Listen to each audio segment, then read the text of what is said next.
नाक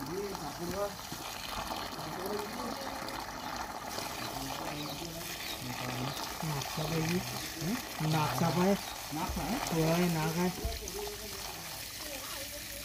हे पण नाग आहे.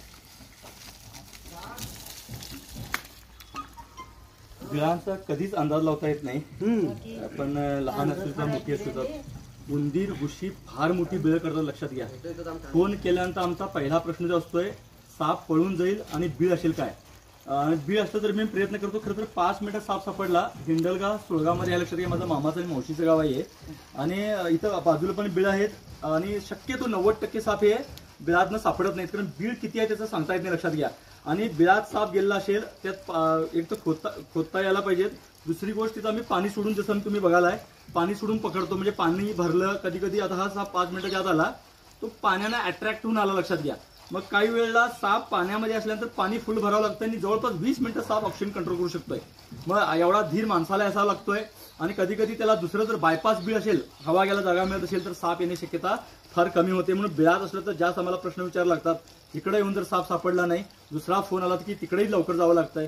त्यामुळे शक्यतो बिळात प्रयत्न करता येतात, पण सापडेला सांगता येत नाही. आणि ज्यांनी साप पडायला आम्हाला बोलवतात त्यांनी पण तो विचार नक्की करावा. नंतर मात्र सापडल्यानंतर भीती होते तयार. कधी कधी आम्ही गेल्यानंतर साप दिसतात आणि बरेच लोक त्याच्यातले नंतर सापांना मारू पण शकतात भीती असल्यामुळे. साधारण 3 वर्ष वयाचा हा नाग जातीचा साप आहे, लक्षात घ्या.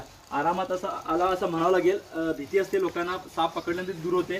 पाठीमध्ये सगळी शेती आहे, त्यामुळे हा आला असावा. आणि योगायोगानं म्हणा तो छोटंसं बीळ मिळलं, त्याच्यात गेला आणि तो पाणी सोडल्यानंतर बाहेर पण आला. आपल्या आजूबाजूला अशा प्रकारे साप येऊ शकतात. शक्यतो उंदीर घुशी बीळ करतात, ती बीळ मोठी असतात आणि आपण काळजी घ्यावी. आणि जुन्या घरातनं वगैरे साप, मोठ्या खेड्यातनं साप मोठ्या प्रमाणात राहतात. आपण पण त्यांच्याबरोबर राहत असतो. बघितल्यावर भीती वाटते. हे जरी खरं असलं, शक्य तेवढं साप 2-3 कारणासाठी महत्त्वाच्या येत असतोय. खायला आणि राहायला मिळतंय काय, आणि तापमानातला फरक, आणि आता तर उष्णता आहे, थंड ठिकाणी ते येऊ शकतात. त्यामुळे शक्यतो कारणं टाळायचा प्रयत्न करा. खेड्यात ते करता येत नाही. शेणी आहे, लाकडं आहे, जुनी घरं, भिंती असतात, अशा ठिकाणी साप असू शकतात. पण शहरातील लोक ते आपण टाळू शकतो, लक्षात घ्या. स्वच्छता मेंटेन करून सापांना दूर ठेवता येऊ शकतंय. आपल्या इथं साप आल्यानंतर हातपाय लागून एवढी काळजी घेतल्यानंतर सापाला जास्त घ्यायची गरज नाही आहे. धन्यवाद.